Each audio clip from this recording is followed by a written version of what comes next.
ഇറാനുമായി നിരന്തരം ആക്രമണത്തിൽ ഏർപ്പെട്ടുകൊണ്ടിരിക്കുന്ന അമേരിക്ക ഇപ്പോൾ ഒരു വലിയ പ്രതിസന്ധിയെ നേരിട്ടുകൊണ്ടിരിക്കുകയാണ്.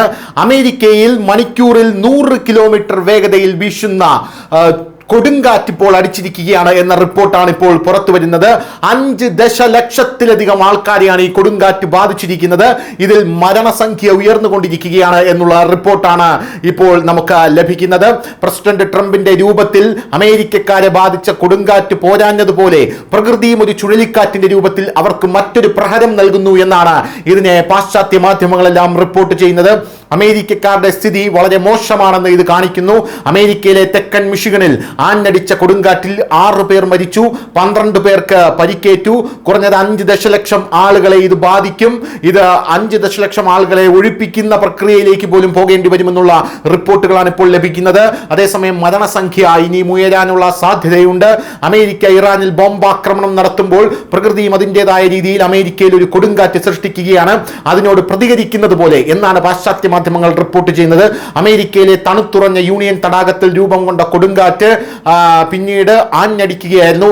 ഇത് കണ്ടപ്പോൾ അവിടെ ഉണ്ടായിരുന്ന ആൾക്കാർ ഞെട്ടിപ്പോയി എന്നുള്ളതാണ് മറ്റൊരു പ്രധാനപ്പെട്ട റിപ്പോർട്ട്. ശക്തമായ കൊടുങ്കാറ്റ് കാരണം നിരവധി വീടുകൾ പറന്നുപോയതായി റിപ്പോർട്ടുകൾ സൂചിപ്പിക്കുന്നു. നിരവധി വീടുകൾ തകർന്നതായി ഈ റിപ്പോർട്ട് സൂചിപ്പിക്കുന്നു. മുഴുവൻ പ്രദേശത്തെയും മിക്ക വീടുകളും കൊടുങ്കാറ്റിൽ തകർന്നതായി ഇപ്പോൾ റിപ്പോർട്ടിൽ സൂചിപ്പിക്കുന്നു. മിഷിഗണിൽ സാധാരണയായി പ്രതിവർഷം 15 ടൊർണാഡോകൾ ഉണ്ടാകാറുണ്ട്. ടെക്സാസിൽ 155ഉം കൻസാസിൽ 96 ടൊർണാഡോകളാണ് ഉണ്ടാകാറുള്ളത്. ഒരുപക്ഷെ അതുകൊണ്ടാണ് അമേരിക്കൻ പ്രസിഡന്റ് ട്രംപിന്റെ സ്വഭാവം ഒരു ടൊർണാഡോയിന് സമാനമായിട്ടുള്ളത് എന്നാണ് ഇപ്പോൾ പാശ്ചാത്യ മാധ്യമങ്ങൾ ട്രംപിനെ കളിയാക്കുന്നത്.